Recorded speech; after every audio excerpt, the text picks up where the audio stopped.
Greetings. Great to be with you. Mike, you want to go first? No, I want you to. I know when I'm going to have to respond, so. Well, thanks to the Ripon Society for inviting us. Appreciate it very much. Mike and I, of course, were friends before coming to Washington, D.C., serving together as governors, and we have a good time teasing each other from time to time, but North Dakota and South Dakota are really the very best of friends and great allies, and I've always enjoyed working with Mike as well as the entire delegation from South Dakota. In terms of, I guess, opening comments, what I would say is I think we have to get back to fundamentals. I think that's what I tried to do as governor in North Dakota, and I think that's what Mike tried to do as well. And let me preface this with thanks to all of you for coming today, and we see many of our friends here, people we work with, and we appreciate you very much, as well as this invitation today. Goodbye. Okay. It's been a while since he was. Thank you, yeah. Better? Yeah. See, in the Senate, they expect that everybody else just turn on. There's somebody waiting like all the time. Exactly. Is that better? Yeah. Can you hear in the back? Do you really care one way or the other?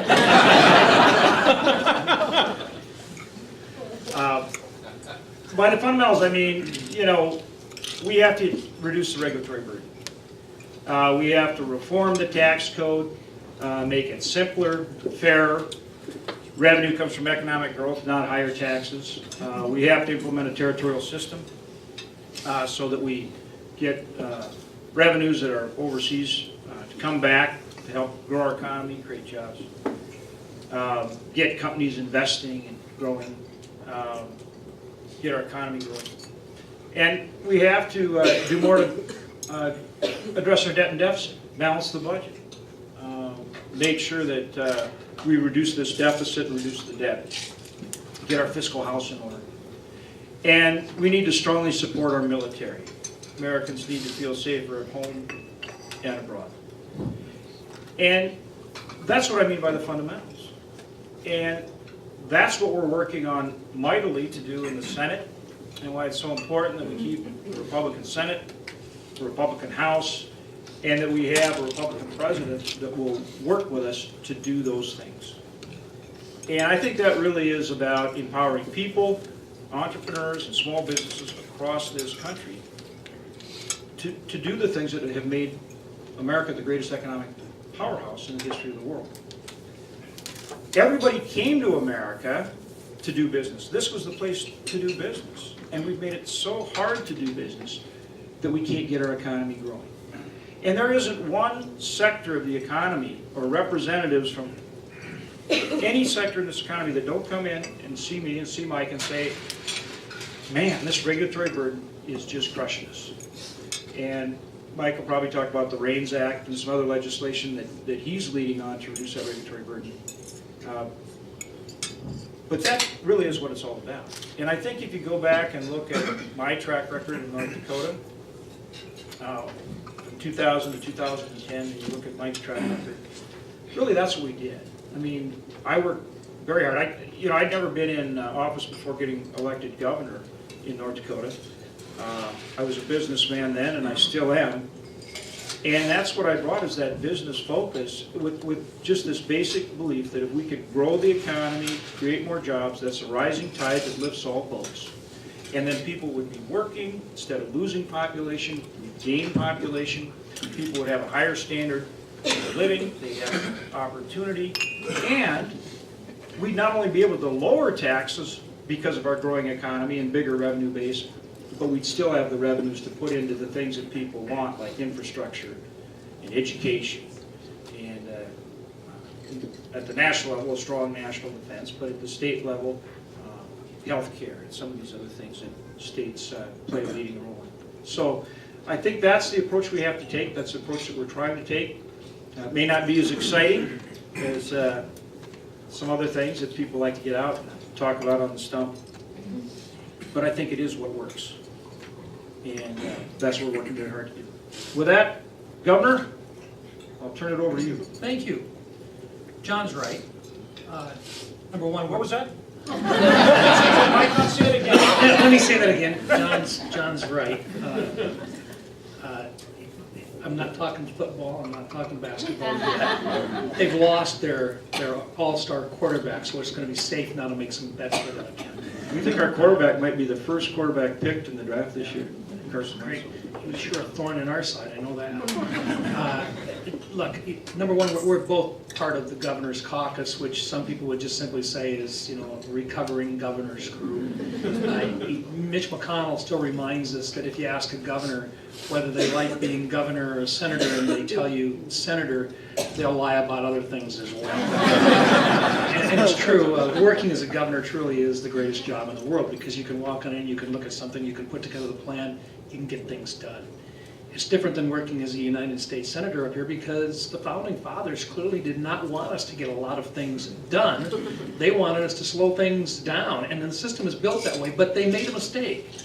They assumed that Congress would always retain and respect its own constitutional responsibility to hold in an executive branch. We failed. We failed. If you take a look at the regulatory burden that's been placed on the American public, if you take a look at what's going on right now in election year politics, people are mad. And they're mad at Washington, D.C. because they see Washington, D.C. as imposing its will on the people throughout the United States. You take a look at a regulatory environment out here which Congress has very little to say about anymore. Or at least they won't say anything about it. You live under 1 million federal regulations today, and they're creating more at the rate of 3,400 to 3,500 more per year. Most egregious is the EPA.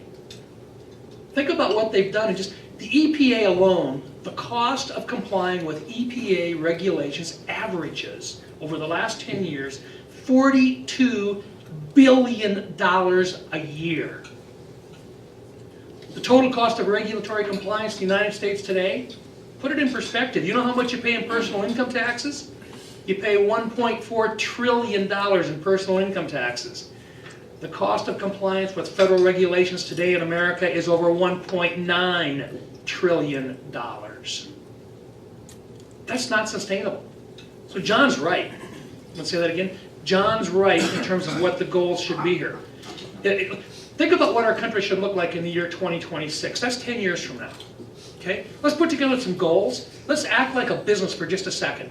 What if by the year 2026 we have an agreement that number one, we're going to have our tax code reformed and operating so that rather than running businesses out of the country, we're bringing businesses into the country. Okay? Number one. Number two, let's take a hold of the regulatory mess that we've got in this country right now. Let's reform it. Let's put in a rules review process like 41 states have right now successfully implemented, where you can't have a new rule put in unless the people that created the law in the first place actually look back at the rule and say, it's good, it follows the spirit and letter of the law, it's implementable. Otherwise, it gets held up long enough for the Congress, if they can, to make a change in the law that authorized it in the first place. And number three, and this is just as important as the other two, let's take a look at the entitlement programs that we've got in place today, not with the issue and the discussion point of stopping them, but of saving them. Let's save Social Security from itself. Let's save Medicare from itself right now. Let's make them both long-term and sustainable. But that means you have to make the reform. Let's plan on doing that by the year 2026. Now, think about what a birthday present that'd be for America today. By the year 2026, 10 years away, it's not that far away. According to the CBO, most recent reports coming out, by the year 2026, 99% of all of the revenues generated at the federal level today, 99% will go to two categories: interest on the federal debt and mandatory payments on entitlements. That leaves nothing earned in terms of taxes collected to pay for defense, education, research, other health care. When we talk about having a crisis, it's not coming, it is here now. So when we talk about having leadership at the White House level, let's start talking about who has a vision out there right now that promotes those goals. Do you hear any talk about that right now on the campaign trail? No, what they're doing right now is not talking about the issues, because the American public right now are enamored with other things. But at some stage of the game, they're going to get serious. Our job as leaders should be to get ahead of it and to lead them in the right direction and to remind them about how critical it is that we see long-term the problems that are going to face not just us, but the next generation as well. It's on us today. So, John did it, North Dakota, a successful economy. He brought them in. He brought the economy in. South Dakota, we had the lowest taxes per capita of any state in the nation. We didn't have an income tax.